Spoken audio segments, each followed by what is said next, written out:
민주통합당과 통합진보당의 청년 비례대표 후보 네 분을 모셨습니다. 이제 통합진보당 청년 비례대표 후보 선출을 위한 위대한 진출에 출마해서 이제 마지막 빅5에 남은 기호 5번 조성주라고 합니다. 청년 비례대표들 벌써 도전 시작한 지 한 달 다 되어가죠.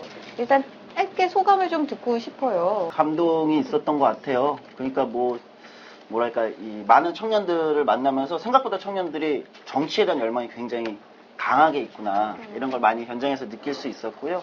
그 다음에 그 안에서 이제 좀 저도 많이 배우고 저 역시 성장하는 계기가 된 것 같고 정치의 가능성 같은 걸 봤다랄까요? 그런 경험들을 했던 것 같습니다.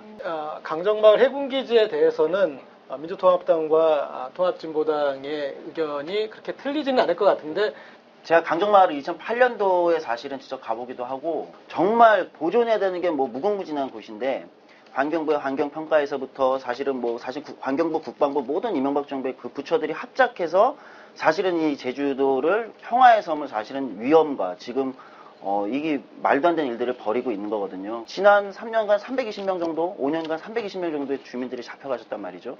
이게 사실 민주국가에서 일어날 수 있는 일인가.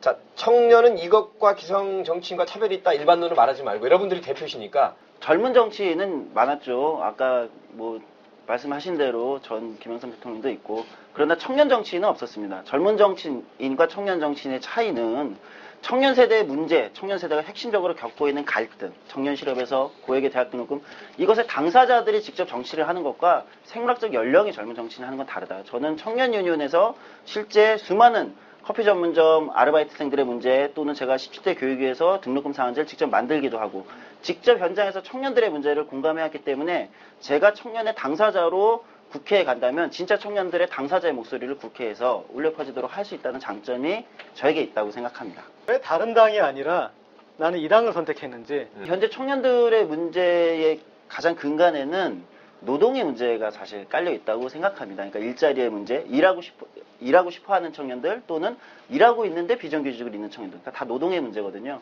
근데 저는 그 문제에 있어서 민주통합당이 근본적인 좀 한계를 갖고 있다. 새누리당과 민주통합당이. 이쪽에서는 서기호 판사를 공천 안 한 거에 대해서 어떻게 생각하는지. 저는 통합진보당 잘못했다고 생각합니다. 그렇게 말해야 되는 거예요. 훌륭한 분을 모셔올 때는 그 절차도 훌륭해야 된다. 그래서 준비된 대로 준비를 해서 훌륭한 분을 모시는 절차도 훌륭해야 되는데 절차에서 있어서 예를 들면 준비되지 못한 상황에서 오히려 좀 논란을 일으킨 지점은 저는 우리가 아직 좀 부족하구나.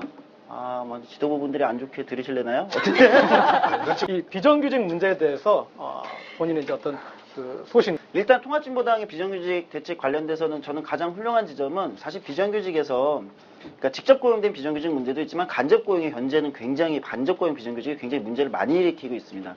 근데 통합진보당이 차별성 있게 간접 고용 비정규직을 확연히 줄이겠다. 파견이나 이런 쪽을 많이 규제하겠다 이런 게 있고요. 직접 고용에 있어서는 당연히 이제 사용사유 제한, 지금이야 이제 기간만 있는데 사용사유를 제한하는 지점, 이런 지점에서 훌륭한 지점이 있다 이렇게 보이고요. 제가 볼 때 가장 훌륭한 지점은요.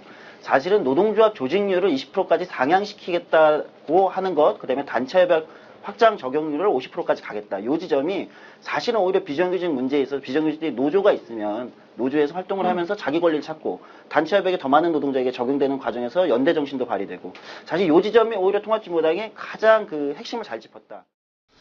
저는 청년들의 정치적 진출을 지지하는 편이지만 실제로 손수조 후보가 지금 청년들의 고통을 대변하고 있는 사람인가? 저는 그 과정에서 지금 한 달여 정도 됐는데 전혀 청년들의 고통을 대변하고 있다는 느낌이 잘 안 들더라고요. 오히려 통합진보당의 청년 비례대표들이 있습니다. 제가 이제 그 중에 몇 분을 만나봤는데 이분들은 예를 들어서 청년 유니언에서 비정규직 문제 해결하기 위해서 불철주야 노력했던 분들도 있고요. 심지어는 피자 15분 배달제 이거 철폐했던 분도 있습니다. 이런 분들이 있어요. 제가 청년 유니온에서 30분 배달제 폐지하고 커피 전문점 주유수당 이런 것들을 이제 새롭게 찾아내서 되살렸던 이런 경험들이 사실은 소리 내지 못하는 청년들의 호소 이런 것들을 이제 찾아왔다고 생각해요.